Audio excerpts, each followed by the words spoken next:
Yeah, man, these flyers are fucking dope.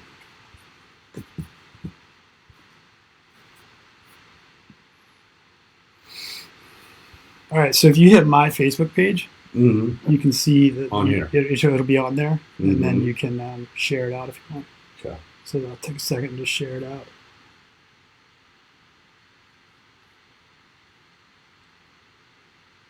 Wes Smith, yo. Just go to it and share it. Yep. Little Scarlet Santa Maria's cute. I've never seen it or heard of it. She runs a college radio show over at San Diego State. Oh, really? Yeah.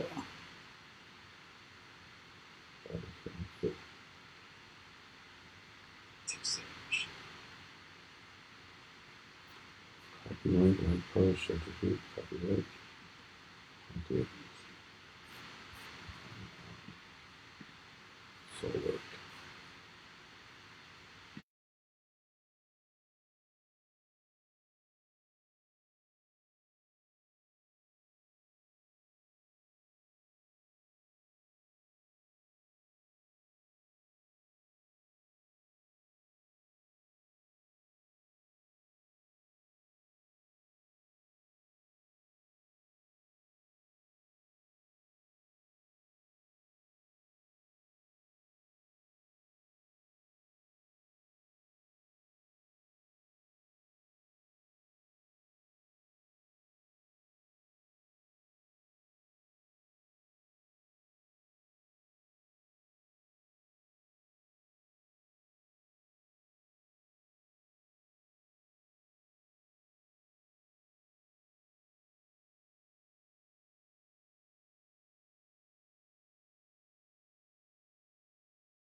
Check, check. Yeah, and we're Mic check, live. mic check. We are We're live, live, yeah? man. Hey, what's up, everybody? Hey, that's John Reynolds, aka Base Exotic, waving. What's going down, brother? Good afternoon. Good afternoon. Nice to be here with you, Wes. Yeah, man. I After just we made it came through in, all the stuff in here. made it through all the stuff in here, and I just came into your spot first time ever. And when I found it, first of all, it was hot outside, and I was thinking, man, winter? Winter is coming? Everyone's out in shorts and t-shirts, and I'm wearing a hoodie, and I'm thinking I should have came in here with my surfboard and shorts because it is hot out there. It's good that you mentioned surfboard and shorts because we're going to talk about that a little bit today. We can do that. We can do that. I love both those things. Well, let's see real quick. Reminder. I put out a couple of new free tracks. You can find all that stuff at itswesmithyo.com. Check it out there. Had a fun episode last week as you and I were talking with Scarlett Santa Maria, who does the Scarlet Letter Show over at San Diego State.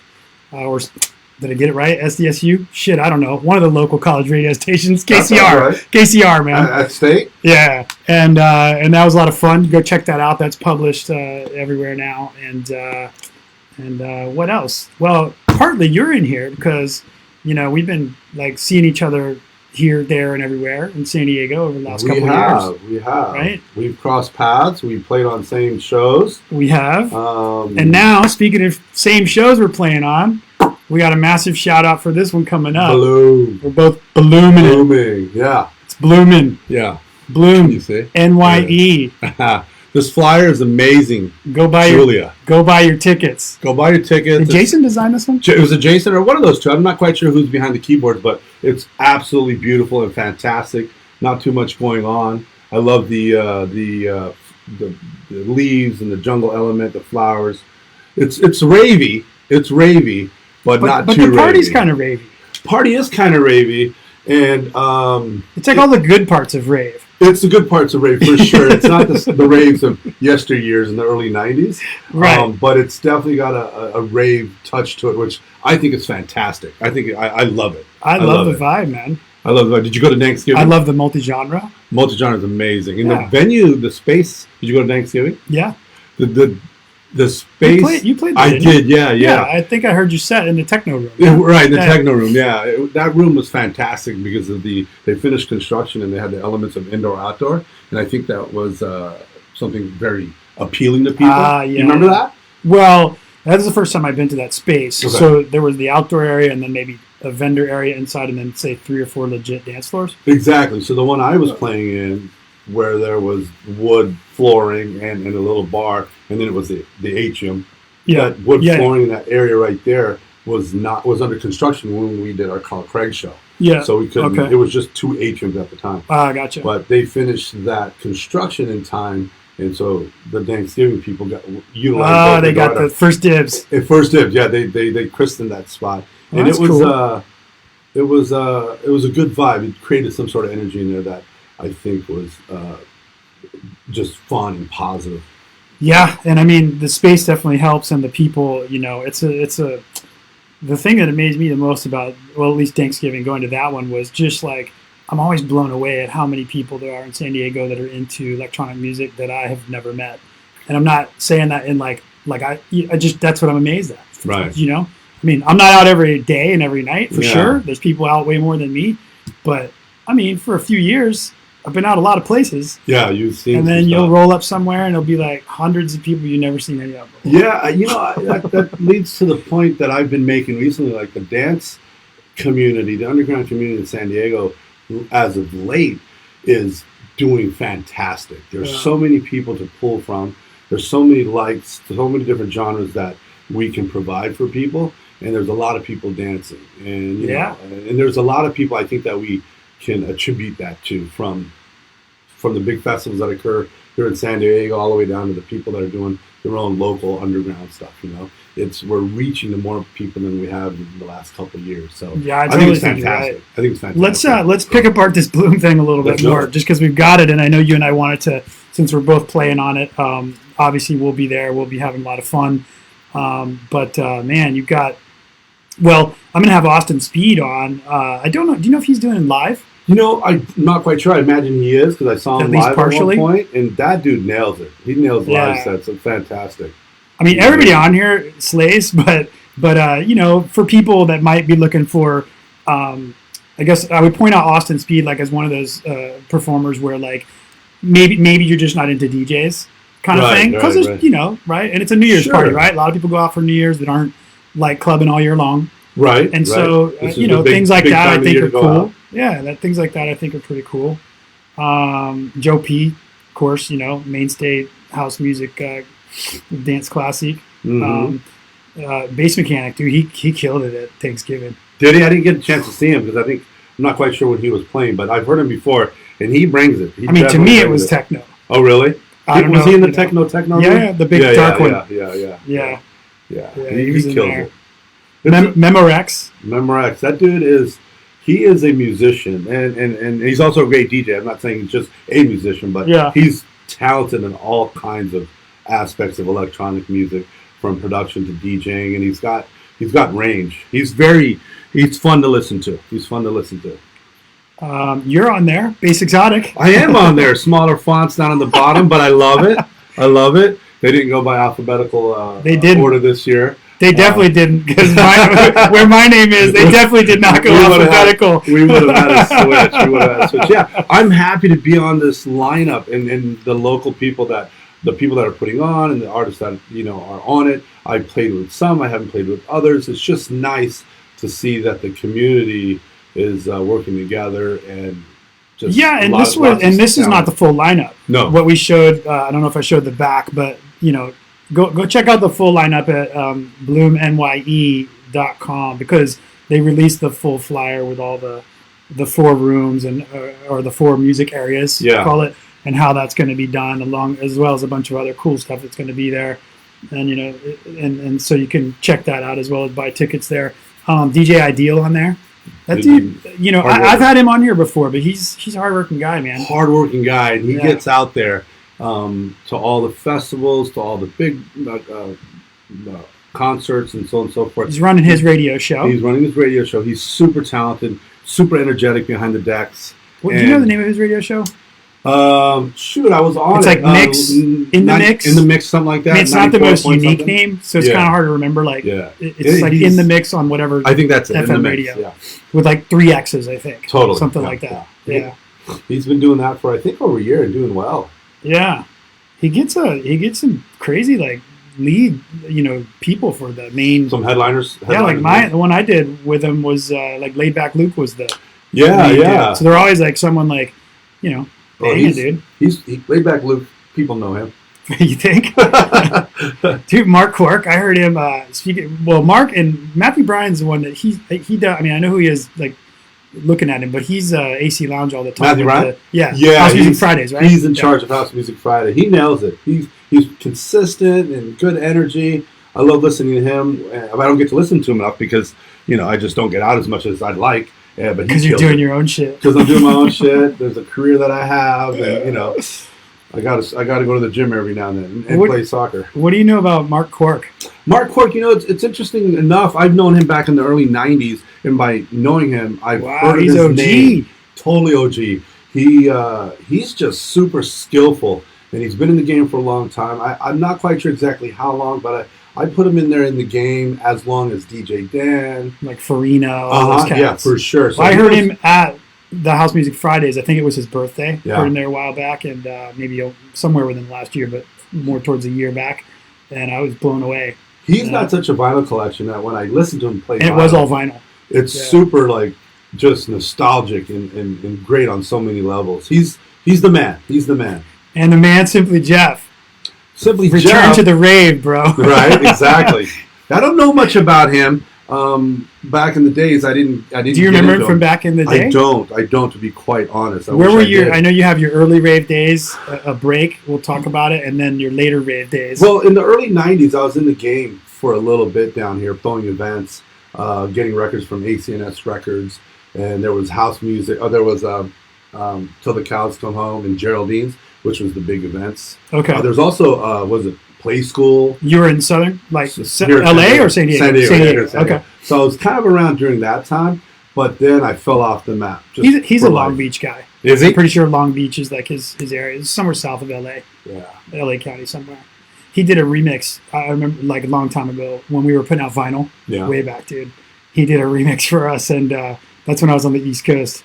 And I remember almost shit my pants, man. I was just so stoked, dude. Oh, really? To have him do a remix. To do remix for you. That's huge. Yeah, so it's awesome. So he's, I have no idea what he's doing nowadays, musically, but or stylistically, but he's got a lot of knowledge. Yeah. So I expect him for a New Year's party to bring it.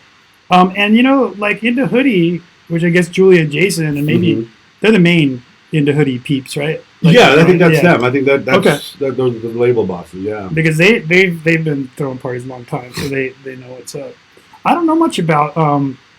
Well, I know Faust and Shorty, but are they? I guess they're Urban Assault together. I'm not quite sure. Yeah, I'm not quite sure. There's just so many artists out there, and so much music. It's hard to know everything about everything we do in this electronics because you still got to get behind the decks, and you still got to get behind, Ableton. Yeah, so, yeah. You got to do your thing and stay in your lane. Well, so I think the top of the flyer is kind of mixed. There's like a little bit of breaks and funk, maybe Jeff's side of things. Rave stuff. There's some drum and bass. There's some house there clearly.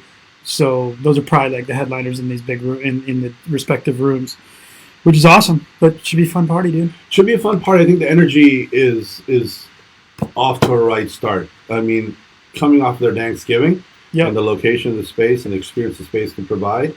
The flyer, the lineup, and the amount of people that are interested on Facebook alone, the energy is going to be off the chain. I'm really Bring your laser gloves. Bring your laser gloves. Yeah. And what I love about I'm bringing glow sticks. I got them right there in the box, dude. I'm passing out whistles. I'm so ready. What I love about it is that it's something different compared to a lot of the New Year's activity that goes on in our city.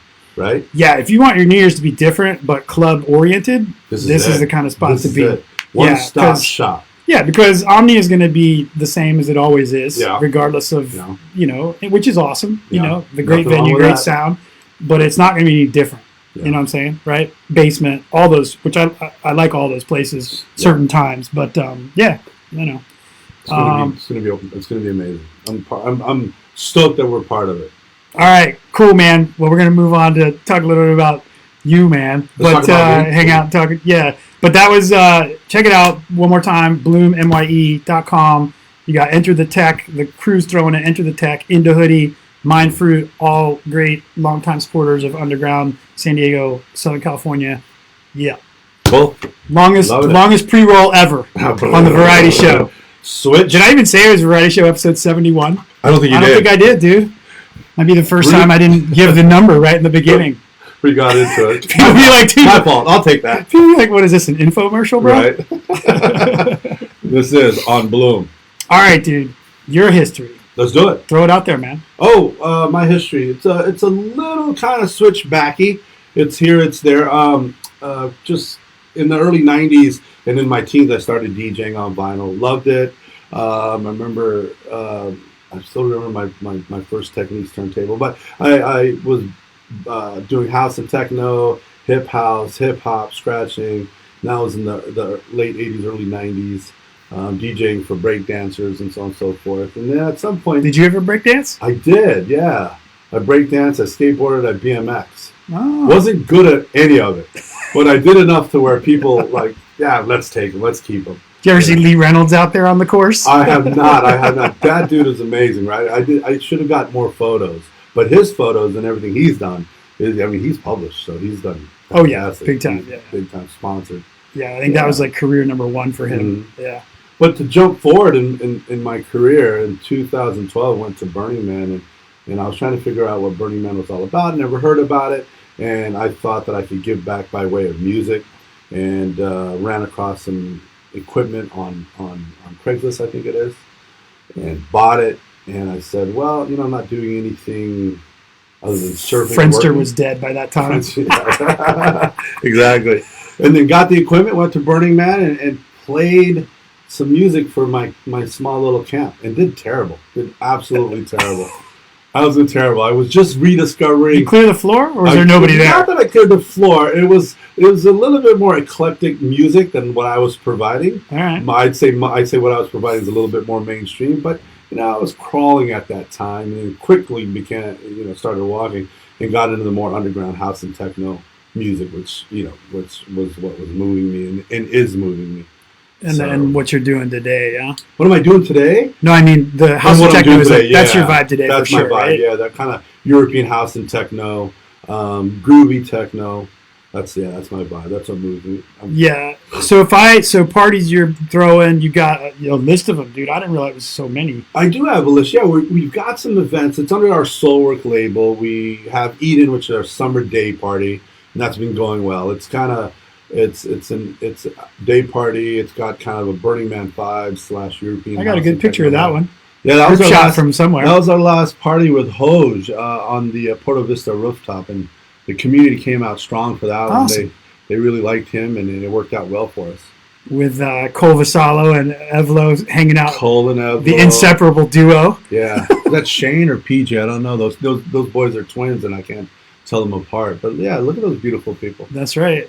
Yeah, so Eden's our day party. We have Mirage, which we recently started at Blonde, and that's our Egyptian theme party. Second Saturday of the month, an Egyptian theme. Is it house music, house and techno? But just It's an house Egyptian and techno, theme? but that's a loose term. What we tried to do was have headliners play 3-hour sets, so we can cultivate a little bit of a longer set for the headliners.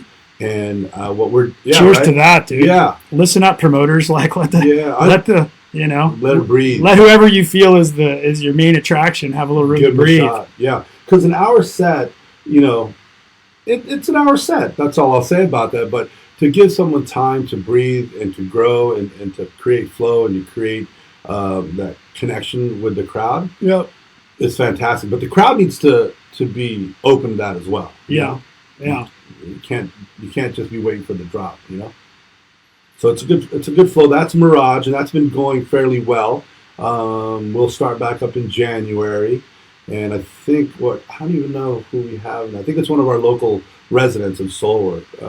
But that's once a month? Once a month, second Saturday Okay. of the month at Blonde. And again, Right. Egyptian theme party. And it's been received really well. It's cool. People actually dress up? They do dress up, yeah. They Huh.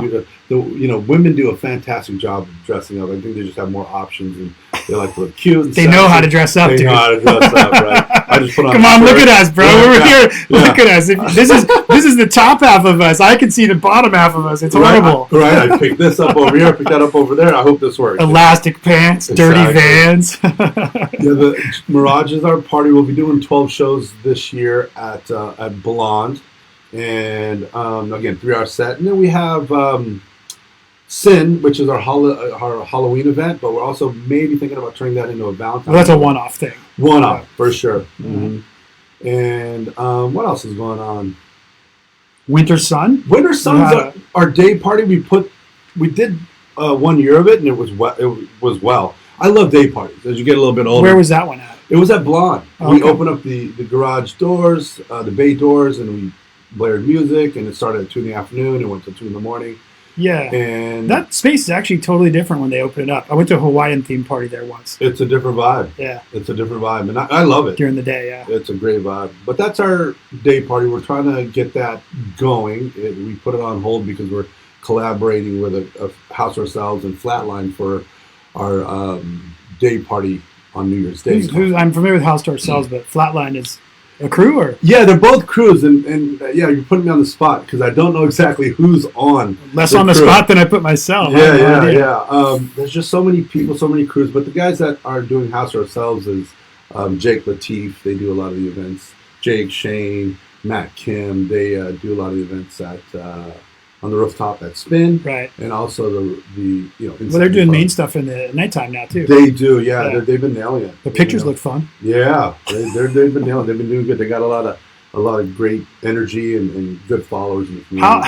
How you and myself being people, let's just call it, well, really pre and post internet involved with music. Sure, Let's just sure. call it that. Sure. I'm going to use the internet as the pivot point, but isn't it interesting?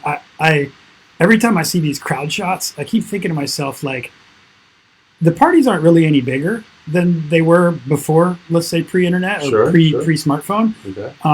And to me aren't any more or less fun, like it's just maybe different music, but it's party. It's cool. It's friends. It's fun, whatever, Right. little party favors, whatever you're doing.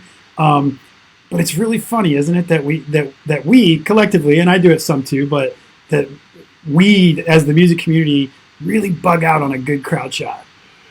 Like that's the jam, dude. Like if you It get is a crowd the jam. shot, that's like the one you're trying to post, right? Right. It does convey a message, despite what the real message was saying live at the event. Right. Yeah. It's definitely brand marketing for sure. Because I've seen some sweet crowd shots, and I'll be like, I was at the event, and there is no effing way Right. that it looked like that dope in the event. Like it was a fun event, but Right. it didn't look like So somehow they get the perspective, or maybe it's fisheye or whatever. Right, Different right. ways to do these lenses and all this.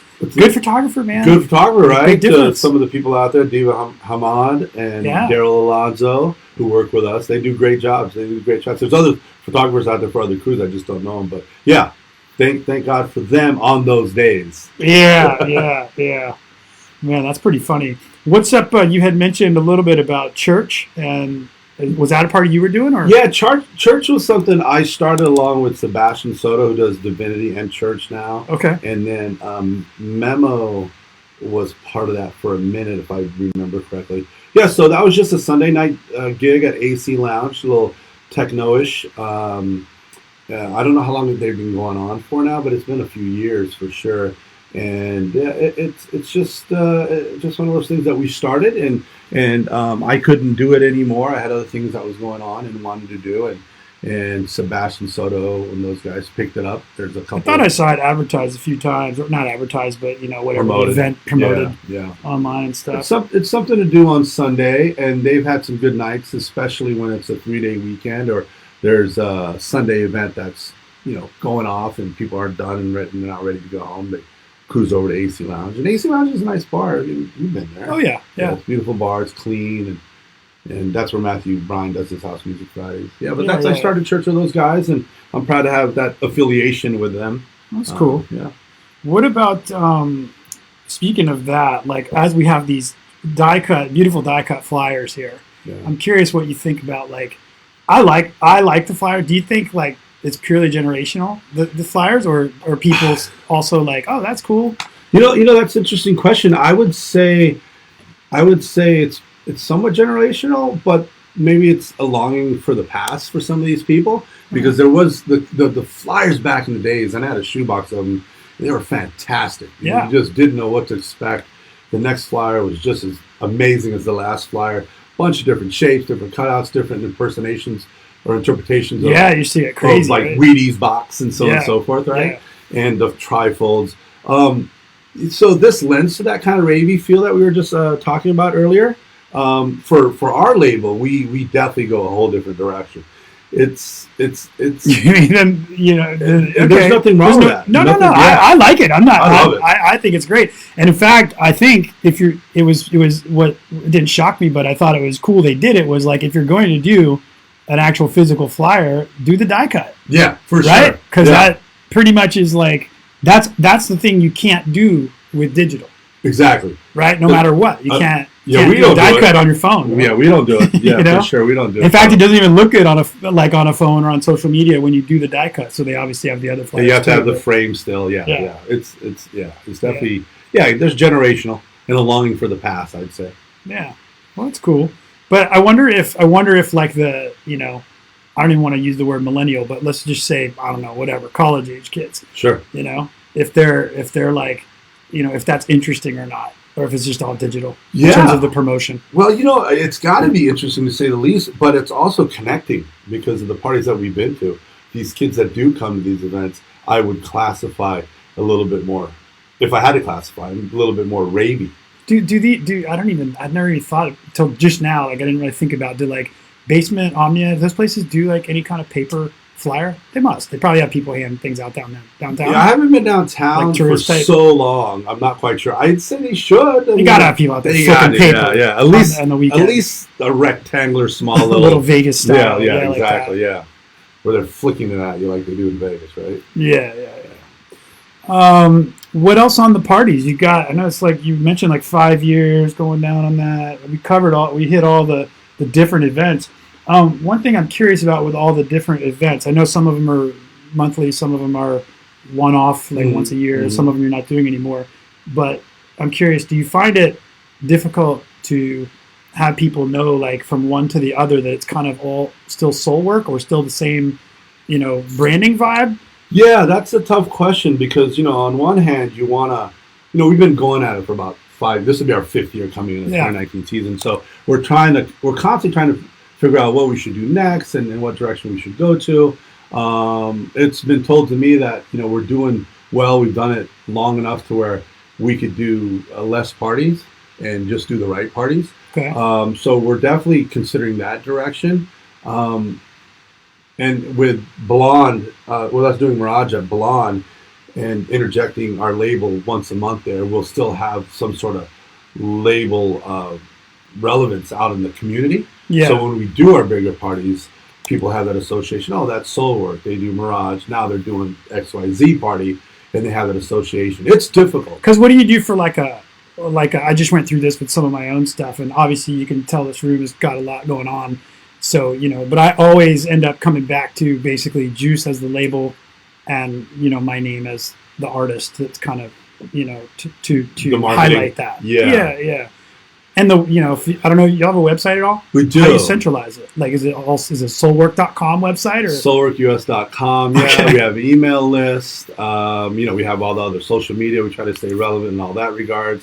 I'm torn about it because I like the whole underground scene. And I would love to have less is more, and where when we do something, people have to pay attention. However, in today's day and age, you've got to be relevant in all medias to get your brand It's out. crazy, man. It's absolutely nuts. There's so much going on. I have a wonderful team that helps me out. Nav is on our team. Tori is on our team. Ken Austinborg is on our team. He does a lot of our social media, website, and so on and so forth. And we all just pitch in to try to keep the brand going. I got a full-time job outside of this, so it's hard to do it all myself. So sure, when we throw, I've had a lot of help over the years. You can't make no mistake, dude. You can't. There's no way. Yeah, for sure. Yeah. Huh. Interesting. Well, and I'm partly asking about out of your stuff, but like people who listen that are either trying to get something going or whatever.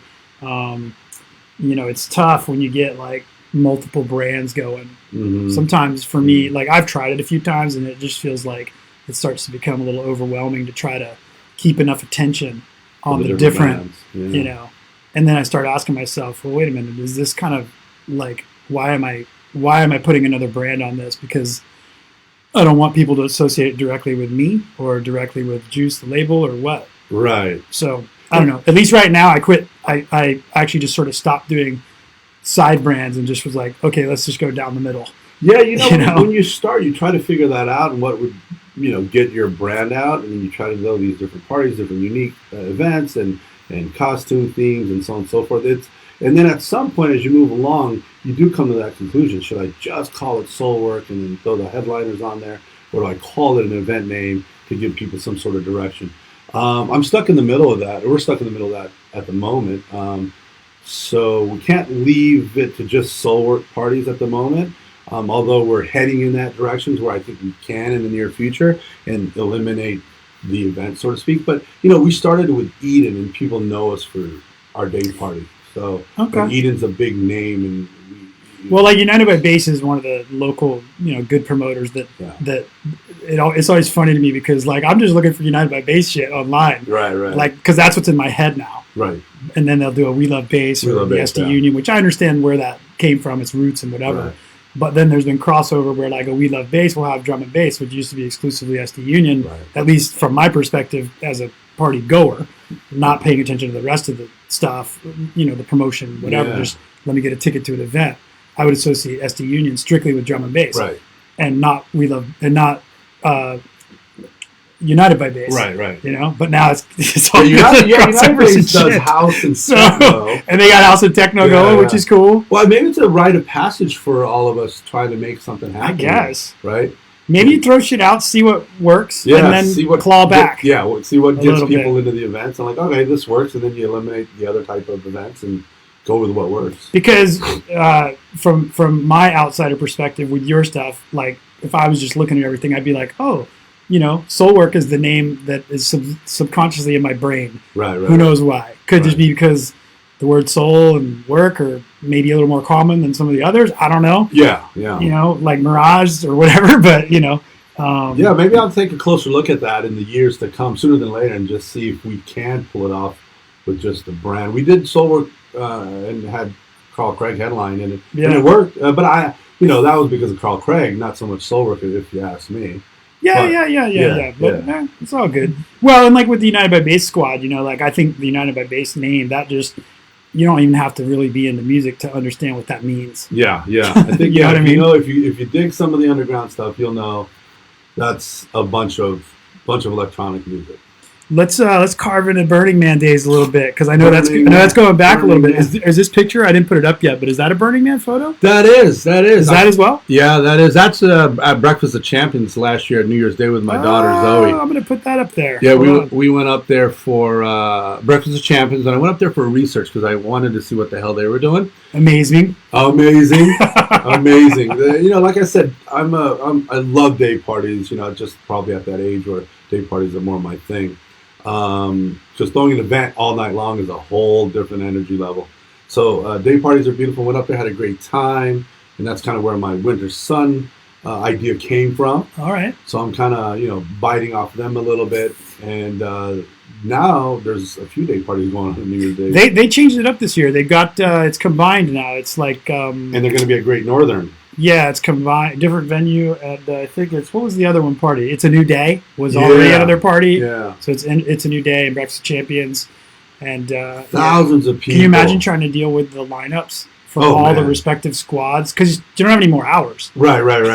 For sets, right? Well, and you're not going to do like 35-minute sets. Well, last year, did you go? No, but I played it the year before. Yeah. So awesome. At Great Northern or Midway? It was at Midway. Yeah. So at Great Northern, they have a tent outside, they have music inside, and then they have an art car outside. Okay. So they can spread out all the artists and get more in that way, right? Yeah. It's a nice little party. That did you by any chance go to that Daybreaker party that just happened here? No, I didn't. I forgot all about it. I was actually at the Music Box the night before, listening to kind of a whole different genre of music. And but the photos look good. Yeah, I had to run a race that morning up in Sequoia National Park. I saw that you ran. Yeah. Yeah. I saw that photo that you ran. Dude, that race kicked my ass, bro. How many miles? I run a lot. It's short. It's a trail run though, and those are brutal. I don't know. You done much running? Well, in my 30s, it's funny that you asked. I've done eco adventure races. I've got a handful of half marathons in my. You know what it takes then to train for one? Is my point. Yeah. It's good for you though. Yeah, but I'm basically I'm running long distances sometimes, like Flatlander basically, though, because I'm just running out here. Sure. And so, I did the Burning Man, that medal is from Burning Man 50K, so that's 32 miles. So I did that there this year. Yeah, okay, I was there. I saw some runners. Yeah, I was in that. Yeah. That's fantastic. Yeah. I was at 2 and D. I was with Mickey Mao. I was up at 10 with 747, the airplane. So I never made it out to the plane. There's just so much going on. But one morning I was in charge and you can't complain about it. No, I don't. Gosh, those guys have a lot of responsibility. Yeah. But I saw runners out there, and and it's quite impressive that for most of us, we're partying, having a good time. As a 50K, dude, it took a lot of discipline. And then there's these people that are like, I'm going to Burning Man, and I'm running 50K. It was on Tuesday, so I was out there helping build early, so I was out there for 10 days, no drinking, no nada. Plus training, still tapering down. But I didn't know that about you, that you're a runner. Yeah, well, so what I had forgotten, maybe like 5 or 6 years ago, I got into trail running pretty heavy. I lived up in Auburn for a little while. Oh, that's a beautiful place. Yeah, it's cool, and it's the home of the Western States 100 and the American River 50 I didn't know that. And so 100 mile and 50 mile. I didn't run those, but I volunteered for them, and I really got the bug. And it's beautiful territory to run up there, and just some friends up there. Trail running is so much different than different, dude. Out here. So I kind of got a little ahead of myself and thought I'll go run this half marathon over here, Sequoia, whatever, no big deal, 1,000 feet elevation. I've done that before, but I wasn't thinking that was 5-6 years ago. Dude, I tell you, man. Well, luckily, when I signed up, I was like, you know what? Because they had a marathon, half marathon, and a 10K. I was like, I've never been out this course for. I think I'll do the 10K. So I just did the 10K, and it was still 1,200 foot. That one had a little bit different course, but about 1,200 foot elevation change. What? I was wiped out, dude. That's no easy feat, especially if you haven't been running. Yeah, because the longer one would basically go down and then run a little bit of a Flatlander out and back, and then back and then back up. So you kind of had the same. Yeah, sure. Dude, my legs still hurt. Oh, really? Lactic acid will get. I was about to call you today and be like, dude, I don't know if I can walk to the studio, man. Good thing we're sitting. Totally. But so this picture, Burning Man. So aside from running at Burning Man and doing dumb things at Burning Man. And there's another one here. Let's see what's going on with. We got this one too. Yeah, push this one through. Same hat. Yeah, same hat. That's my friend Jessica Bolton's design. That dome piece. She's a psychologist by profession and does custom dome pieces, and she made me that.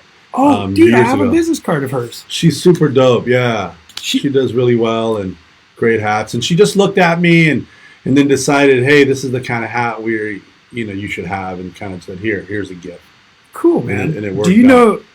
I'm almost positive it's her because, you said the psychologist part. You said because when she talked to me it was at Cava. She was doing the fashion show. Yeah. She did one recently. Yeah. Here's a crazy connect the dots for you. So Scarlett, who was on last week in here with me, she because I wanted to go like see one of some production or something she was in before she came on here, and she was in that as one of the models. Oh, cool. So she had sent me the link to go to that. So I went with a couple friends, and that's where I met the dome. Jessica. That dome piece, yeah. Yeah. How funny is that, dude? Dude, it's a small world. The community Good connections. The community here is pretty small. Good connections. All right, this one. Does not look like Burning Man to me in the background. Utopia. Oh, Utopia. Yeah, so the cool thing about that is my daughter's right next to me hanging. She's never been to Burning Man. I want her to go, but she just hasn't decided to go yet. So she went to Utopia for the first time. Okay. And loved the vibe. Went again the following year and loved it, and she thinks she wants to go to Utopia. To Burning Man.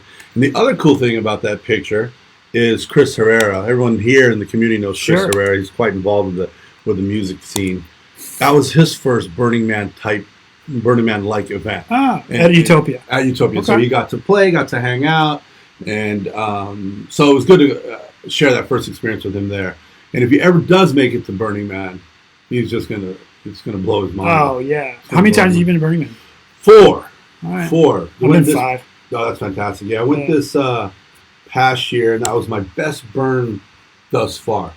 Not to discredit previous burns, because there's great people, great vibe, great experiences. But, I think with anything, as you move forward, you have some sort of you progress in one way or another. At least I did.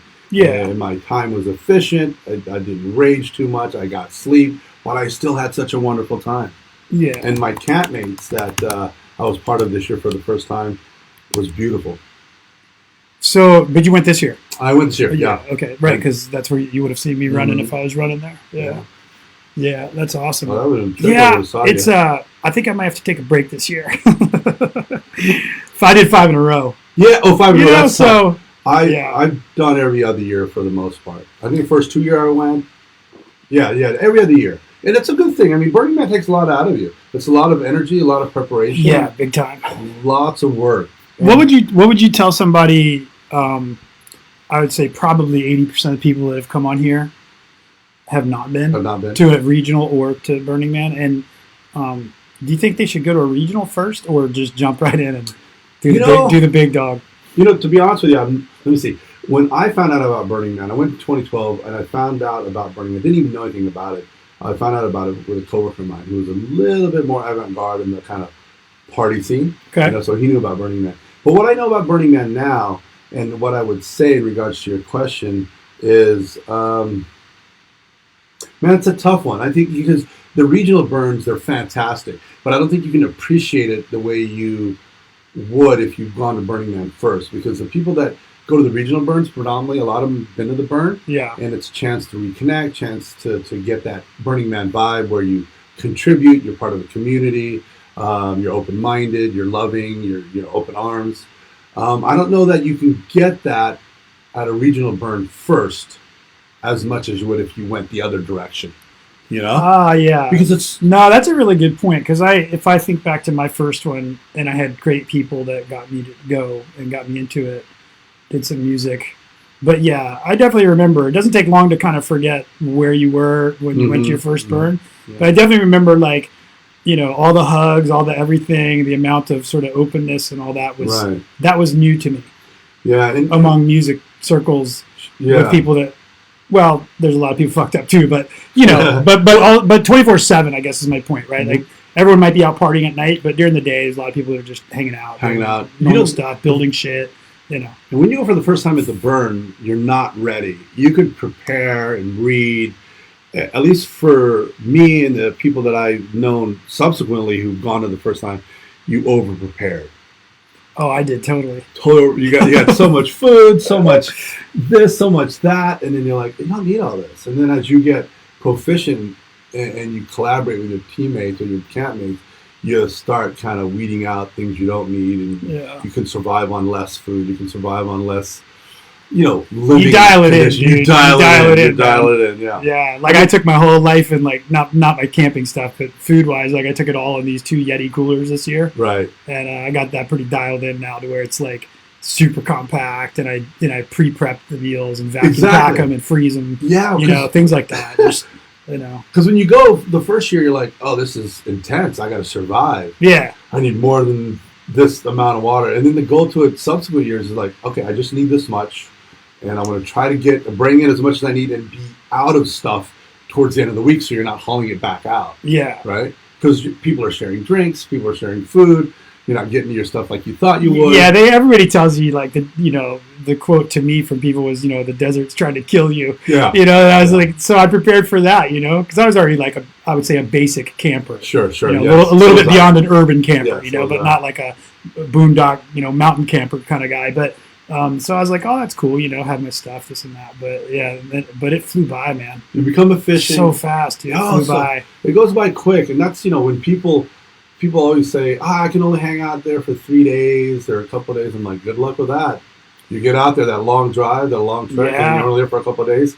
There's so much you don't even see if you were there for the full duration. Yeah. A couple of days is just too much work. Speaking of cool things, did you see that drone display out there this year? The best. Amazing. Nuts, dude. Nuts. They saw 600-800 drones? Dude, I was trying to think of where I had seen something like that before, and I couldn't place it until, ironically, this week I was rewatching, if you will, this that Planet Earth documentary series from like 2006. Yeah, beautiful stuff. That's awesome. And there's a section in there where it's all those birds migrating from Mexico up to Canada, and it looks just like that. All the, where their wings show black and then reflect and all that. It's amazing. It's just like those birds migrating and just Well, when I saw it at night, I was thinking like, what was the inspiration to model the choreography? Yeah, and how they do it. Because come on, like not too many people just think of bird patterns. I mean, because that's what it was. Like I didn't think about it. Now I connected the dots, and it's essentially emulating that. Exactly. But did you ever think that 600 to 800 drones can work together? Never. Ever. That's amazing. Ever. They can't even figure out how the birds do it. Still. Technology nowadays it's fantastic, but super scary on a lot of levels too. Yeah. I mean, that stuff's wild, man. When they, that there's, I think it's awesome too, though, that we've got all this killer technology, and it's bringing us closer together. Like in most cases, right? A little crazy in some cases too. Totally, certainly chips away at our personalities a bit, I think, for everyone. But even with all the tech we've got, you still have these things out in Mother Nature that we don't have a clue how they work. Or why they do them. Yeah. You know what I mean? Yeah. And Mother Nature is more impactful for our cerebral health and overall health than it is technology. Technology is convenience, right? And fun. We're all jonesing for some Mother Nature. We're all. I think that's, and that connection, I think that's what's big about Burning Man. People live in the, concrete jungles, if you will. And then for that whole week, they can kind of let all that go and reconnect with people, hug, get weird. Speaking of jungles. Jungles. Thanks. Yeah. Great segue, John. Oh, sorry. Yeah, perfect. No, it's cool. Yeah, right. Let me post that picture. That's a cenote at Playa del Carmen, Tulum area. I think it's Dos Ojos. I've never been there. Oh, man, I've only been a few years. I went there for BPM.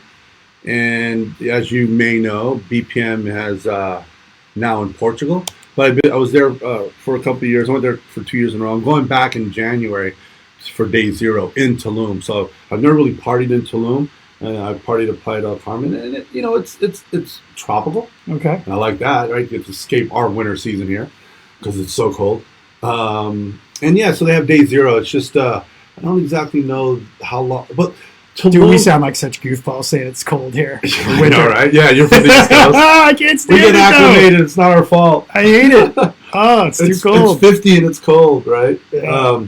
But Tulum. Tulum, yeah. They have events, I think, most of December and most of January, and I'm going to go to day 0. I think it's the second Friday of the month, and just I've got a couple goals is to rest. I want to rest. Yeah. And just chill out and do some beach time. I don't need a tan. I just want to lay down and eat. You don't need a tan. Dude. I don't need a tan. Yeah. You got that covered. And my goal is to go to day 0, which is a long party. Starts on Friday and sometime early Saturday morning.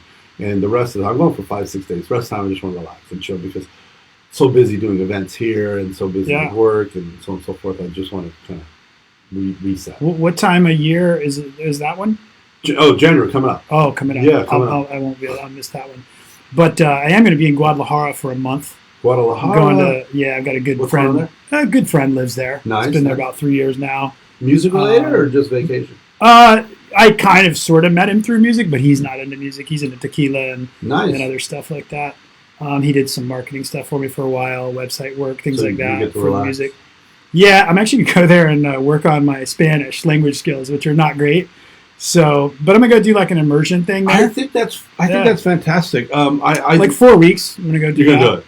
Yeah, and then I'm going to do another. Then I'm going to come back here for a little bit, do some music stuff. I'll be doing music stuff there too, but not gigs. But then I'm going to go back to Puerto Escondido for a month. Puerto Escondido, great surf down there. That's what I'm going to do. Heavy surf. Yeah, it is. They have some smaller places too. Oh, good. Really? Yeah. I've never done that. I can't. I mean, I haven't been there, but I asked them because I know they got the wicked big wave comps, and I was like, no. I'm not. I just have to be clear with them, because like it's fun. Anytime I go to somewhere new like that, I always will go do some lessons with the local, pro. Yeah. Even if it's way basic for me. Sure. Just you get there's some local knowledge. You don't end up in a riptide that you didn't know about. Dumb shit. That's their home turf. You don't. Yeah, totally. Dude. The value you get for the $30-$40 is you can't even like. It's amazing. Yeah, for sure. And then you got a friend on the beach. You got a friend, yeah. You got a friend on the beach. Yeah, that's what's cool about traveling. You meet people. They're just, for the most part, from my experiences, they're very open arms and loving and helpful. Yeah. But so that's good that you're going to learn Spanish. How fluent are you? I mean, I got like gringo travel Spanish down. Sweet. I can do directions. I can order food, this and that. Yeah, that's a goal for sure. That's actually my goal as well. There's a couple of podcasts I was listening to recently. And one of them was a guy that said you can learn Spanish or any language in 6 months. There's a technique to it. And my thought on learning a language was along those lines, taking a basic course, immersing yourself, and so on and so forth, which is not exactly the best path to learn fluent Spanish. And then he says you just need like you need a few hundred words to know. Yeah. And the combination of these few hundred words. Yeah. You'll speak 80% of the language, and then you just dial in from there. But basically, he said, if I remember correctly, you just learn the language like you do it as a baby. When you're a child, you pick up words and you just build from there. Yeah. And you just keep utilizing. And he also said, turn on the TV of that language that you're trying to learn. And just get bombarded with I got my Netflix Espanol documentaries lined up, dude. That's fantastic. And Spanish is such a beautiful language. And it is amazing. It feels fairly easy to learn. Yeah. But practice makes perfect, right? So yeah. I'm hoping you nail it. And I love being down there. And now that I have one of my best friends that lives there basically permanently at this point. Like he's got dual citizenship. He's married to a Mexican gal. So, yeah. Guadalajara. I've never been. Mexico City's on my to-do list. And hell, going Guadalajara. Dude, my dude there is wild, man. He goes down there, and he and I have both always been a little bit crazy, getting into certain things, like in our own crazy way, like people have. But he ends up going like downtown Guadalajara, finds like this slum house. It was basically like a being used as like a sex club, sex and drug club, and he finds who owns it, cuts a deal, gets him kind of not booted out but relocated, and then does a legit rental of it, remodels the whole thing as part of the deal. So now he's got this like 10-bedroom, joint. Cool joint, like the old Spanish style kind of downtown colonial type. Is it a very heavily populated city, Guadalajara? Number 2. Really? Yeah. Oh, I didn't even realize. Yeah, Mexico City, then Guadalajara. Oh, I didn't know. Oh, shoot, that's cool. I mean, there's going to be a lot of fun stuff to do, a lot of good food. Fact check me, but I'm pretty sure it's number 2. Yeah, Mexico's fantastic. Yeah, it's definitely bigger than Ensenada. It's bigger than Cabo, Yeah, and most of those others are just vacation places. The peso's right? I mean, it's advantageous for us as Americans with dollars. Yeah, pretty much always has been. Yeah. Still is. That doesn't suck. No, it doesn't suck, and It doesn't suck. Food's always decent down there. All right, I'm not leaving the jungle yet, man. I got some more surf stuff going down. I want to know what's going on with this. I don't know. I'm not even sure. That was just pipeline a few years back. One of my hobbies was surfing, and I consider myself at this point probably beginner intermediate. All right. But I was over there trying to hone in my skills. I wasn't surfing waves that big, but I was definitely surfing overhead waves and getting barreled a little bit. And I loved it. It's just kind of Hawaii's my happy place. I can chill out, board shorts, flip flops, rice, fish. Board shorts, flip flops, rice. It's spam musubis. Yeah, exactly. Do you like those things? They're awesome. I like the spam more than I like the musubi. It's a seaweed I don't love. I can eat it. It's a weird taste. It's a little weird taste. Yeah. You gotta have a lot of sriracha on it. That's right up there with kale for me. Ah, really? You like kale? I mean, I'm not gonna chomp on kale by itself. Yeah, I'm not. I don't like a kale salad. But I like a spam musubi. It's with sriracha and the soy sauce I would properly take that done. over kale for sure. But kale was when I worked in the restaurant industry when I was in my teens, kale was utilized as a garnish on a plate or props, if you will, around the salad bar. So I never associated with it as an edible leaf. Interesting.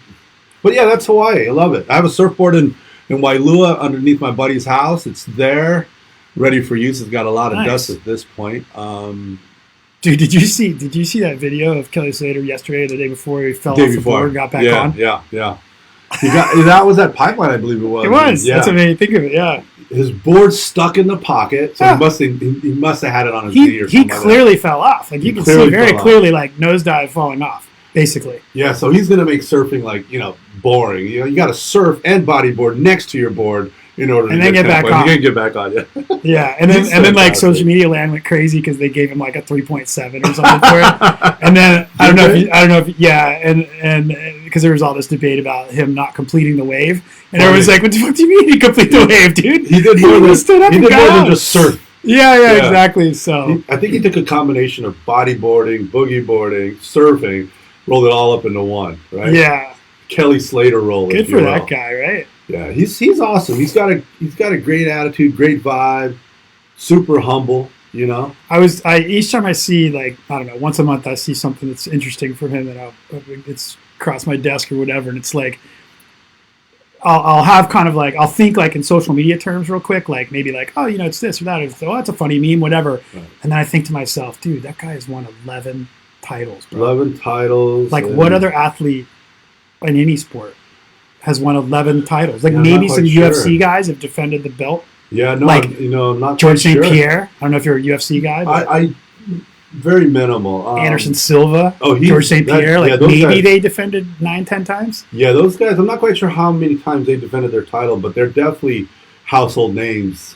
Right. But yeah, Kelly Slater. Yeah, he's a beast. And then to realize where he came from and kind of started his early training, which was Florida, which is right near me, man. Right, it's not known for like big waves or He and I are perfect examples of a surfer that develops and does not develop. Oh, I see. He developed. He developed, and I've got a hurt shoulder. Right. In your defense, he took his development programs to Hawaii and my Bali and Indonesia. So, thank you. I appreciate you helping me feel better. And you've got to go there in order to get Kelly Slater-like. Yeah, I think those days are gone for me, but I do enjoy it. It's fun, so I'll keep plugging away.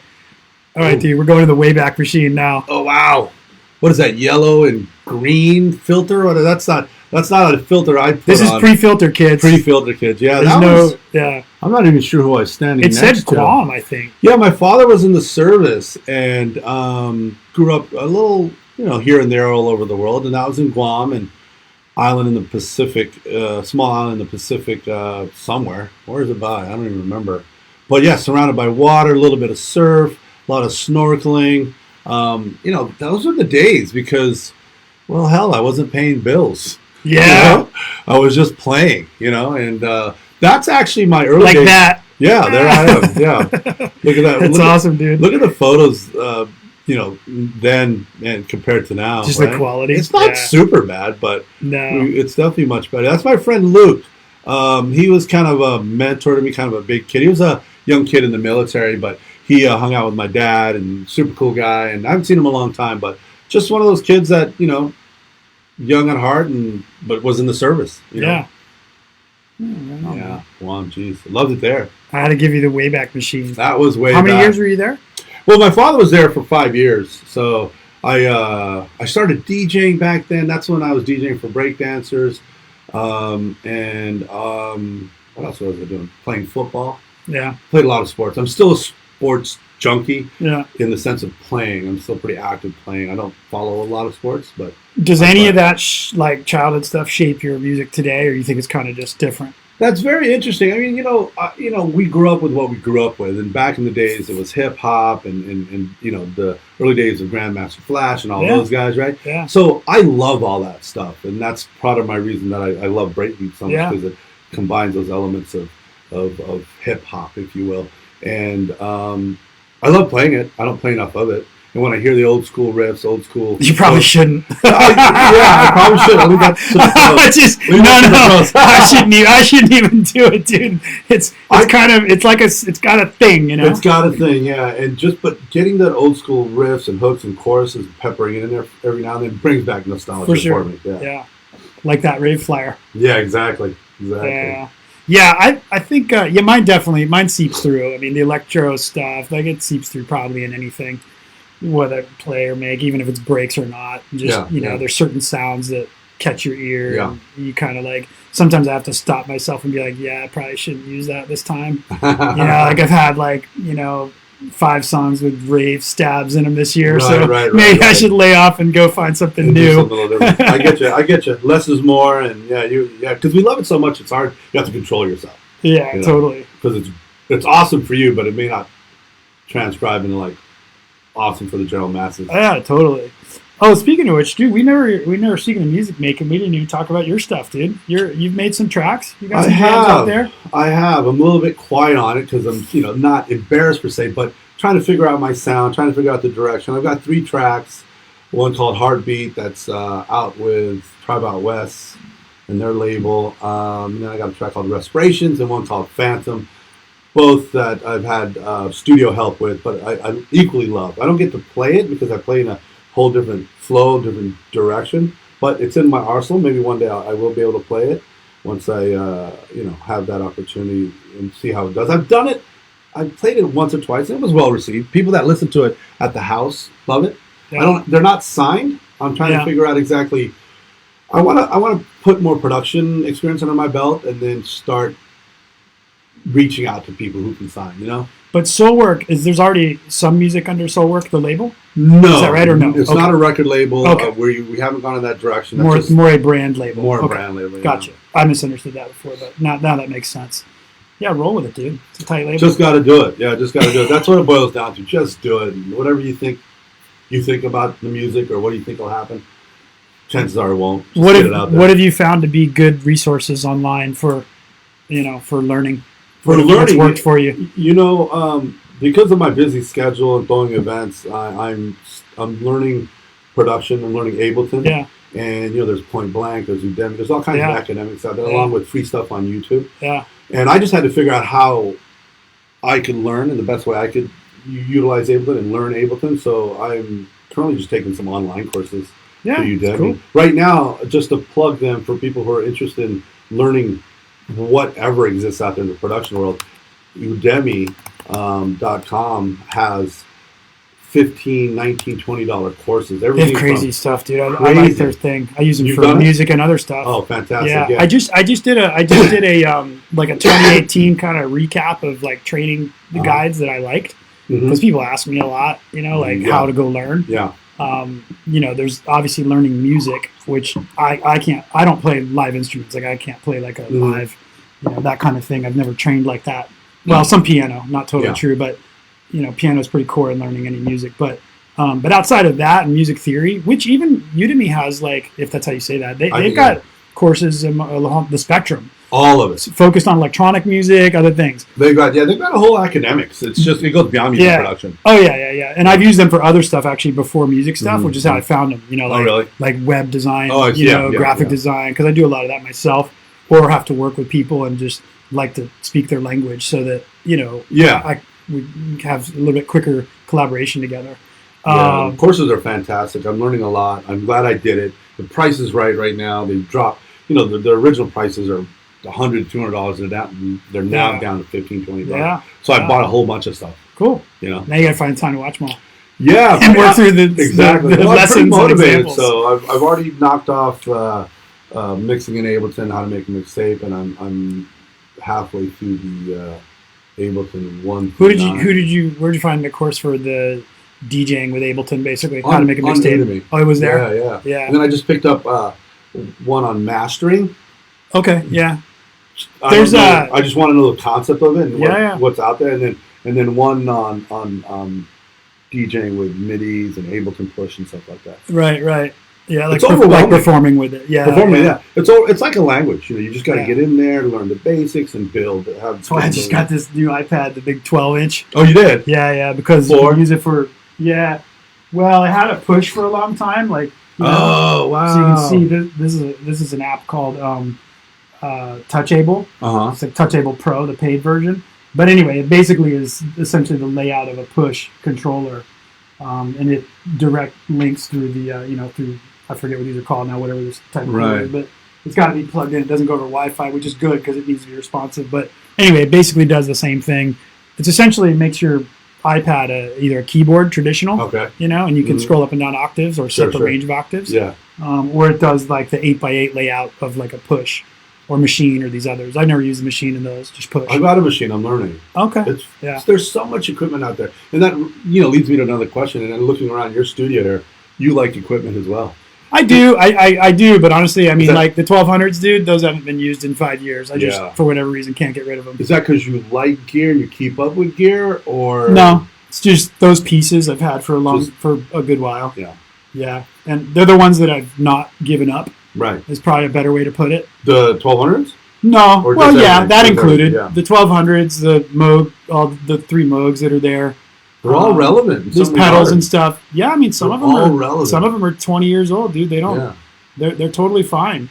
They're just clumsy. That's all. Yeah. And there's 4 or 5 great wavetable or FM synths out there now that you can. Sorry. That was off. I thought. Oh, yeah. No worries.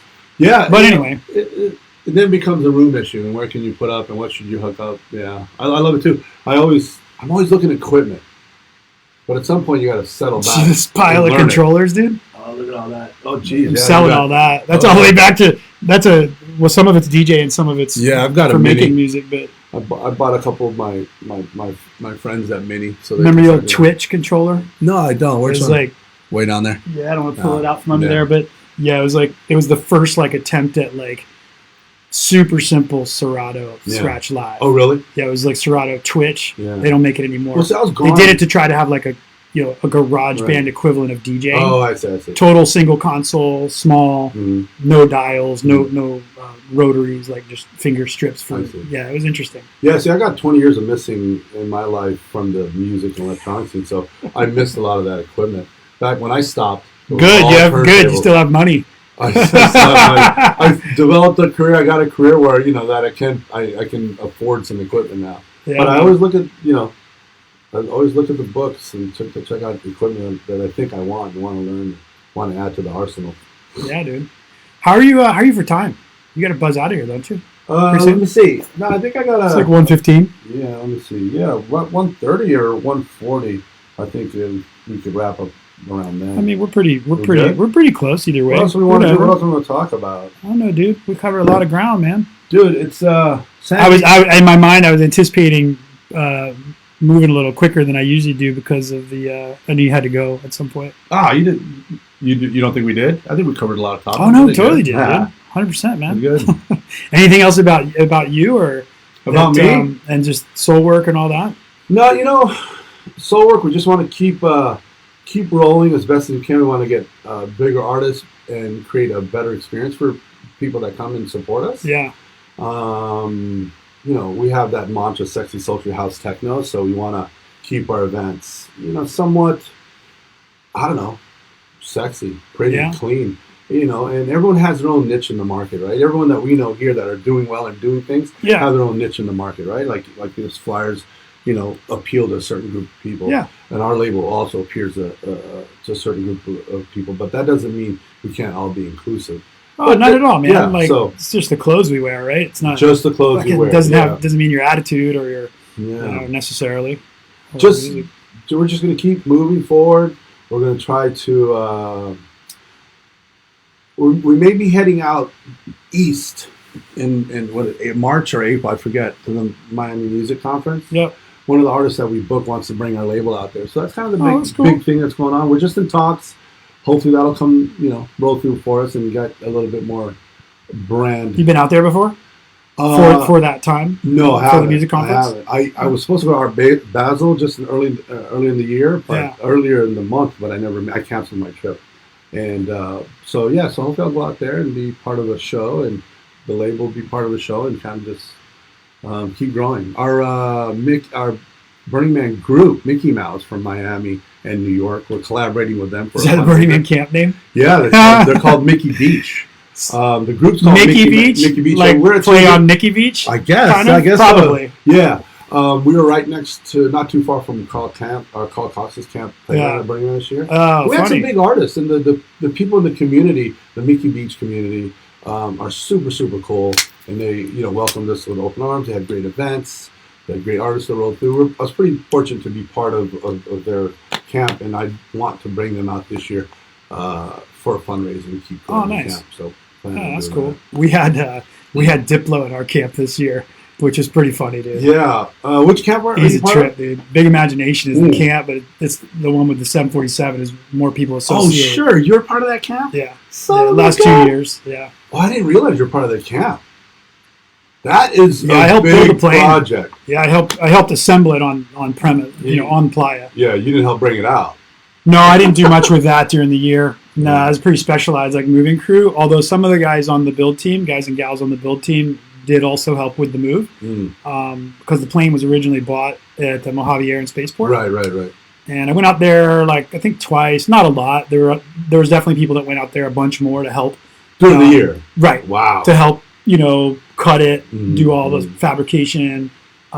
There's people that put in like thousands of hours. I bet. I put in like, I don't know, 8 weeks or something total. That's which is not light, but I'm just saying sure. You know what I'm saying, right? Like you've been there, and 8 weeks sounds like wow, and then there's people that have put in like a full year. That is such a project. That quit their job and we're like, I'll go out here and weld for a year. Yeah, that's a big project. I mean? Like, I can't even imagine the work it takes. I can only think about what it takes, and I'm sure it's a lot more. Because that's so. Is there a goal to build it completely and to be able to be? It's out mobile? there. It moved. But it moved this year as an art car. Oh, it did. Yeah. Okay. Yeah. But they wanted to move like all the other big art cars. It did. Eventually. Oh, yeah. Wow. It has to be pulled with a tug. Oh, I see. It can't have an self-propel. engine. Yeah. No. Fire up the two big turbines and blow dust everywhere. Dude, that's a lot of people around the perimeter just to make sure. It's like 40, something like that. Like How 10 on big each is the side. camp? A couple hundred. Yeah. It's a lot. You might need a couple more hundred, right? It's big, dude. Yeah. I liked it when, I'm not quite sure if it was the first year, but they had half the shell out there. Yeah. And then, the music was just at the end of the year. But that was cool. That was cool then. It's immense, put together with all the sound in it. Yeah. And so they hung the sound off the, I guess it's starboard side. I don't know how you talk about planes, but the left side. Oh, basically. I think left is port. Yeah, port side. They basically hung all the speakers, from chains that hang on the underbelly, and it's a big platform. And they play it out on the playa? Yeah. So sound goes outward. Mm-hmm. Like it's parked on 10, and K is the last street, I think. H, whatever the last street is, that all the big camps, Opulent Temple, whatever. Yeah. Yeah. So it sits there pointing, its nose is pointing like towards the man, and all the sound is pushing out to playa, like all the big camps. Yeah, I didn't make it this year, and I don't know. There's so much to do. You can't do it all, but you see it. Yeah. It's definitely a marker. But having Diplo played on there twice, this is funny, man. It's just surreal to me because in a very short period of time, like 5 years, meaning my first year in Burning Man, I was hook, line, and sinker about the charity of it all. Sure. So to speak, and the gifting, let's call it whatever the proper term is, right? Yeah. And then, the years go by and you start to realize, wait a minute, there's other things going on here. Yeah. But and then you just kind of kick back and have fun, I guess, and don't Yeah. worry about the mechanics too much. Yeah, mechanics. And it was fun because a lot of people get upset. A lot of people get about upset. He got into big some names stuff. being out there. Yeah, I read a little bit, and it's just there's so much going on. Like I'm like, okay, I read a little bit, but whatever. It's your issue, not mine. But dude, I played with him one night on the plane, Oh, good. and then I played with Skrillex another night at Opulent Temple. How was So that? my burn was amazing, dude. That's really rad. Yeah, I mean, I don't know if anyone knew who I was. Well, my handful of friends that came did for sure, but I won't sell myself short. But I mean, there were 10,000 people there for him, so it was like, Dude, that's off the chain. That's amazing. Hey, that's where it starts. Someone, at some point in time in someone's DJ career, you're playing with someone who can bring in more people. DJ Icon from San Francisco. I don't know her. I've heard of her. Yeah, Connie. She hooked that up. Did she? Yeah, she's a long time Opulent Temple. Yeah, I that's what think you I call it. saw her on the art car. What's that spaceship art car we were talking about? Danstronauts. Yeah, she's probably played everywhere. And Out there. I was out there on my first burn, and she was. I went out to. We just liked Danstronauts at that time, and it was good energy. And it's 2 a.m, and I was feeling good, and I'm like, what the hell is this sound? And she came off, and I ran into her, and I go, what genre is this? She goes, these are breakbeats. Yeah, that's funny. I was like, oh, on fire. I was feeling good. Music was good. And that was my first real exposure to breakbeats. Isn't it funny how breakbeats are such a well-received sort of vibe out there on the playa? Yeah. I mean, seriously, they're like way better received out there than kind of anywhere else. That's a good point because I thought about that. Just, the people that do breakbeats here, it's a smaller party compared to some of the other genres. Yeah. But at Burning Man, it's definitely, I've seen that. It's very like big. it's easily, other than maybe deep house, it's easily in the top of the styles that you'll hear. Sure. Easily. Oh yeah, definitely. Just walking around randomly or whatever. Like it's easily in the top of like a couple genres that you'll hear regularly out there. It's a good genre of music that has that energy level that at 2-3 in the morning, depending how tired or how you feel. Like you're not going to hear techno. No. Regular, just stumbling around. You're not going to hear drum and bass out there at all. Not yet. I don't think I've ever heard any drum and bass. No. Maybe on the Pac-Man art car. Maybe, yeah. I don't know. Playing a mixtape. Exactly. Well, I tend to go to the Mayan warrior out there during the burn. That takes up a lot of. Which is what was in my mind when I said deep. Yeah, really? Deep house, tech house. Minimal, deep yeah, for stuff. sure. Yeah. Like that is the most popular out there. Totally, for sure. yeah. It's crazy how certain art cars just give you that feeling of need to connect. Like you look for certain shapes out there. That that's this art car, that's that art car. That's where we're heading. It's love, man. They got a big music, heart, dude. It's dialed music, in, right? It pulls you in, and thankfully, there's a lot of music out there. And you can hang out at those things for like the long haul, Yeah. whatever it is you're doing. Yeah. Speaking of Burning Man, you were talking about your daughter, I think, saying she hasn't been yet. She has not been, yeah. So I brought it up, and like most things, you just got to give people a chance to get to where they need to get to, right? Is she interested, or she's interested? She's interested, but she's in her mid-20s, and she's kind of doing her own thing. She supports me in my events and even works some of my events, and she's more ready to go Burning Man now than she was a couple years ago. But that came from her experience at Utopia. Okay.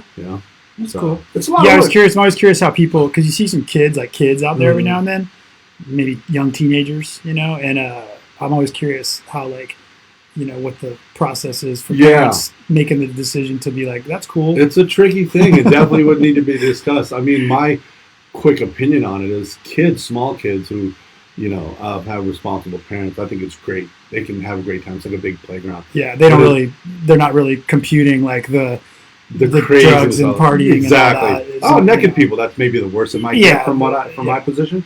But as a dad who has a daughter, I would be sketch of taking her out in her mid to late teens. Okay. Depending on how she is, there's a lot of.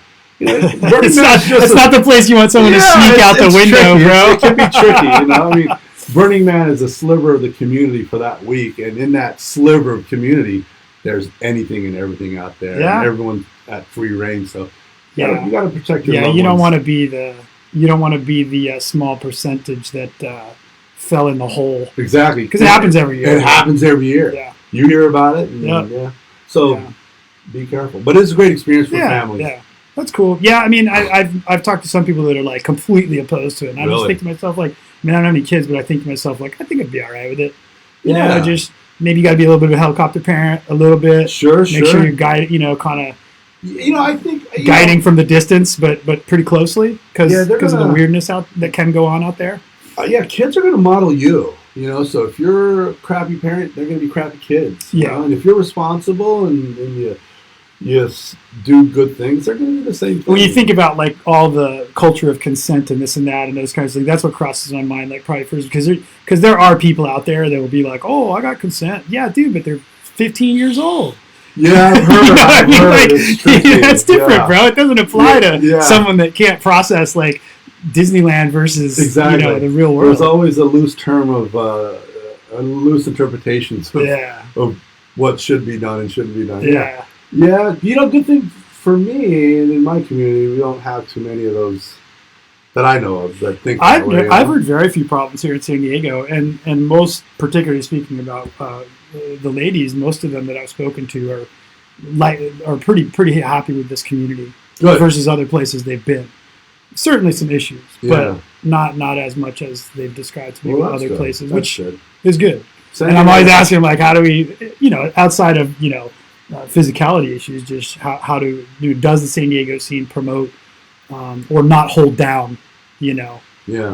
the ladies and their DJing endeavors or whatever it is. You know? Yeah, and then the community of LA at large love coming down. At least my friends, they call it LA Light. We got good music, got good events, and people talk to one another. Yeah. As opposed to whatever they're doing in LA.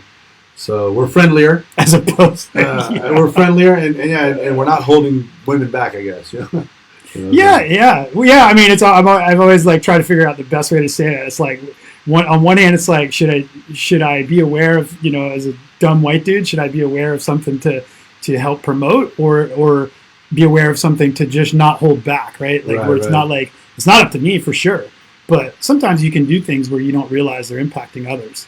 Yeah, at all. Yeah, for You know sure. what I mean? You may have best intentions, but may come off differently for someone else. In Yeah. that position. Yeah. But I feel like there's pretty good open. I've definitely learned more about communication and open communication and all those things since the entree into Burning Man and the San Diego music community for sure. Yeah, It's been I'm great still in my learning. opinion for me. Yeah, that's good. And as long as we're always learning and trying to improve, and learning from our mistakes and that's all we can do. Yeah, as man. Community members, because we are who we are. We do what we do. If we do something wrong, we should be able to go, hey, I messed that up. Stop. And Soulwork's going to keep doing what they're doing. How long do you think you just keep doing it? Like when is how do you know? Is there a time to stop screwing with stuff or what? That's very interesting because I kind of struggle with that because I have so many interests. I play soccer a few days out of the week, so I got a physical component that's being tested all the time, and with throwing events, it's a lot of physical work to it, along with all the media work and mental work beforehand. I'm not quite sure how long we're going to go. I just know that 2019 is scheduled. Yeah. And we're working towards getting artists for those scheduled dates. Personally, there's something inside that says you're not quite done yet. Yeah. Yeah, you may be tired. It's good. There's risk here, there's risk there, but you're not quite done yet. I'm picking up production classes. I'm trying to meet agents and other artists.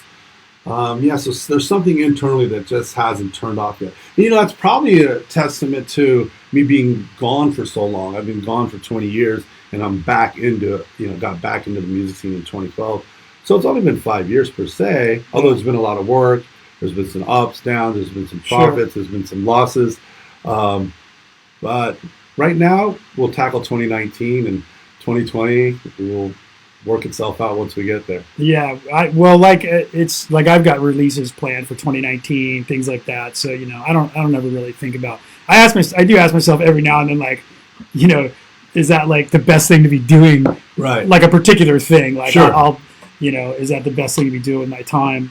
Not music overall, but just certain things that I might get into. Well, I do the same thing. Certain efforts. Yeah. And that's always been a little bit of the struggle with Burning Man stuff. Is like, if I put the amount of time I definitely ask myself, like, wait a minute, like, definitely love the people I've met through that and this and that, but man, 4 weeks a year is a lot of time. It's a lot of time. Well, let's just it's a whole month, dude. You know what I can do in a month musically, or just putting out? I mean, I could play. I mean, a month is like the whole entire effort, not to make the music, but certainly to put it out for a whole year. Like it's not, So you start putting it in that kind of mindset, and then you're putting out your own music. Well, for me, I got my Bass Exotic label. Trying to put out stuff for that and stay relevant, and the Solar brand, which takes a lot more time, a lot more work than my Bass Exotic, but. My Bass Exotic brand is riding on the coattails. Just wait till you're consumed, brother. I feel I'm consumed. The goal is to make enough music, stay relevant, and get gigs in the future where I'm traveling every now and then. I don't. Yeah. My aspirations at this point is not to like DJ every weekend in big cities. It's just let's just start off small. It's a tough thing to juggle. It's a tough gig. I mean, I've had some pretty good runs at doing that. Yeah. It's not my favorite thing. I think there are some people, you see a lot of social media stuff. I do think some of that's genuine, where like the selfie with the massive crowds. Like I do think there are some people I think just really love that. Sure.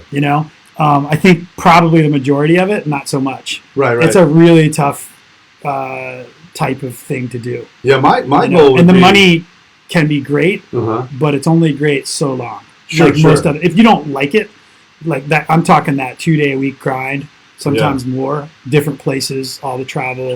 Yeah. You're basically project managing people to help you do all that because it's not a solo effort. No way. No. There's at least 5 people involved with everywhere you go. Yeah, for sure. So I think it's I kind of making the comment, I guess, because definitely some of the younger folks that I've had come through here and I've talked to at length like this, I think it's a little easier to be impressed with the crowd shot. It's kind of why I made a comment earlier on. Yeah. Because a crowd shot's a crowd shot, but it doesn't really tell the story behind the person and what they're living. Exactly. To do that every week, if that's what they're doing, or twice a week, or what, There's room for us, though. Yeah. We don't have to be charging every weekend. Yeah. Well, I think, and there's good money there too. Like, totally. There's a balance where you can make good money traveling and not doing it. There's definitely I don't know if it's an American thing or what, maybe but that mantra of kind of like, you got to grab everything while it's there. Sure, yeah. There's that. It definitely runs deep in the music, DJ, whatever business. It's like play every gig you could possibly play all the time, right, at all costs. Yeah. It's kind of like, I think that's counterproductive. I'm not sure, man. I think it's a youth thing. I think youth, look at that way different than I do. Yeah. But I think it's counterproductive. I think balance is more important. At my point. To me, it's not an energy thing. It's a how do I spend my time thing. Sure. Right. Sure. Because there's no way. Like the busiest year I had was like, I don't know, let's say 65, 70 gigs in 1 year. All traveling. That's fantastic. All traveling. Yeah, that's a lot. Experience. That's a lot. That was amazing. It was totally amazing. And super stoked to have done it. But not necessarily super psyched to try to repeat it. Right. You did it. Yeah, because dude, I got almost nothing else done that year. Right. Yeah, that's always interesting when you see all these artists who DJ all week long, all month long, and they're still putting out, music. Yeah. Yeah. I understand how it goes, but it's a lot of work. I'd like to DJ, let's say, somewhere over a weekend, but then stay long enough to enjoy the town as well. Well, that's what I did. My last tour go round is what I did, and that was only about 20 shows for the year. That was a great balance. If I can do that, that's the key, awesome. Right? Balance. I think so. Yeah. I mean, if you're also into making music and throwing some of your own parties. Yeah. I don't like to be stressed out, dude. Yeah, I don't like. Some people like it. Out. Or some people aren't stressed out with massive amounts of chaos around them. Yeah. No, that's. Well, I think it's inevitable what I do, especially during game time or show time.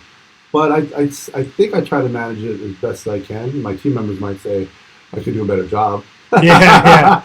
But it's stressful, and they know it, and they realize it, and they give me room to breathe.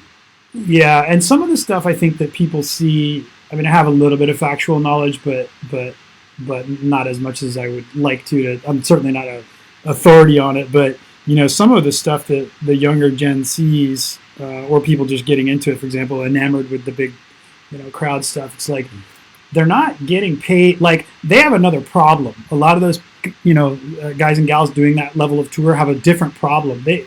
They're building their social base, which is awesome, right? Because that potentially is this future pipeline to get your message out there, right? It's like your microphone, right? It's kind of yours. It doesn't belong to EDC or whoever. Right. That stays with you as the it's your artist. resume. Well, unless you've signed it away in some deal, it's yours.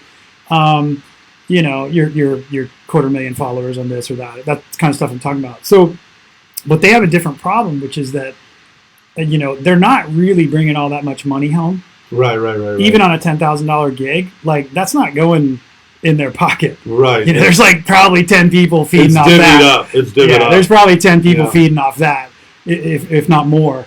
And then it's like, so my point is, like, I think their problem is they've got to be like, okay, do it 1 year, 2 year, 3 year, 4 year, 5 years, build all this momentum. How do I make the segue out of the reliance on, Right. And it's such a different kind of balance. At some point, they've got to think about it too. Yeah, it's very interesting. I mean, because what you do see is the glitz and glamour of the crowd shot. And I have a friend who works with a big artist, and we were talking about just paying. One of the comments he made was just like what you're referring to is, you don't get paid as much as you think once everyone in the camp takes their chunk. Yeah. and everyone needs to get paid, right? Because they're devoting time to make that artist very relevant. All over. Well, that's why I don't think a lot of people realize is, like, because you'll see big artists that are big with big shots, for example, at an EDC or whatever, and maybe 10 other festivals like that. You'll see them on their feeds or whatever, social media feeds, and then you'll see them go play a gig somewhere without all that support underneath them, right? And it'll be like a couple hundred people. Sure, yeah. And half people there may not even know who they were. Their side gig. It's kind of like it's like a show, right? It's like their own show. Moonlighting. Yeah. No, I hear you. There's both things. Yeah. It's both parts of it. Well, I'm just going to see where this takes me as an artist and takes me as a label promoter and see where it goes. I mean, it's a fun thing, and I get to meet I get to do this. I wouldn't do this otherwise. I would just serve it. I get to do this. Yeah, right. You do get to do it, and get to meet a lot of wonderful people. The community's fantastic. I can't say enough about the community. There's just, it's our family. Mitch Todd said, "What's up, dude?" I love Mitch. I got to talk to him. What's up? Yeah, I got to talk to him. That's funny. He's a great producer, great guy. He's from Liverpool. I love Liverpool. That's my soccer team. This guy's he's the project manager for this video game that I did. Oh yeah. Yeah, that's funny. I gotta look that up. Which video game is it called? TTR World Tour. Okay, Tabletop Racing World Tour. Yeah, I don't get into gaming too much, just I don't have the time. But yeah, I'll take a look at that. I don't either, man. The primary audience for that was like 11 to 15. Oh, really? It was great, dude. I had all these. Every now and then I talk about it in here because I just had these tons of, like, tons being like 20, 30,000. Like, I would get the like hits on songs and stuff that would go out, and it's primarily like 11 to 14-year-olds. Yeah, well, yeah, they've got nothing better to do than look around and listen. Dude, they're going to be at the club at some point. They'll be at the club at some point. Longevity, man, longevity. And those kids are making young kids wealthy. Have you seen any of that? Where these 10, 12-year-old kids have some sort of like a page of some sort, a YouTube page, or some sort of media thing that they do where they review toys, or they sing cute. The unboxing. Yeah, dude, and they got like 10 million hits or 10 million followers. There's a Netflix. Money. There's a Netflix deal called The American Meme. Oh yeah, I saw that. And Paris Hilton is like the pivotal person in it. I haven't watched it, but I saw it rotating. Yeah, you may not be able to stomach the whole thing, but there's some pretty interesting stuff in there, dude. Yeah. What I didn't realize is that she pretty much started that whole thing. Oh really? According to that, I mean, it could be biased, right time, whatever. Right place, yeah. But when you look at the documentary and her amount of followers at the time, 50 million, stuff like that, way back then, 10 years ago, dude, 50 million. Can you imagine? That's like what the president has. Yeah. Like unbelievable. Good for her. Yeah. Good for her. Pretty interesting. They get into a lot of psychological stuff and crazy shit, but that's cool, man. It's awesome, man. Dude. I'm glad you can come on here, man. Soon? It's probably another point. We're approaching 1:45. Yeah, let's do it. Blew through another 30 minutes. Yeah, no doubt. Nothing wrong with that. Give a couple of sign-off thoughts. Soulwork. What's the website again? www.soulworkus.com. Our Soulwork page on Facebook is Soulwork. My artist page is Bass Exotic. I'm playing from 11 to 12 at our New Year's Eve party. BloomNYE.com. Get your tickets. Get your peeps. tickets. You're going to love it. It's going to be something different than what normally occurs here in the community. We're going late. They're going all morning. So there's good options out there for everybody. Get Sweet, to see man. you. Yeah, dude. Yeah, it's going to be fun. I'm excited, man. Yeah. I got all kinds of new shit. Awesome. Well, dude, we've seen each other, like I said, a number of times around. Yeah. And I'm always pretty set back when people, and honored when people come in here. I see them out, have a few words, but dude, this is like, to me, this is what it should be, bro. To me, like, without all the banging in the back and whatever, it's very rare to get a conversation like this out of everyone's schedules, right. from different, maybe circles. And it's hard to communicate when the music's gone.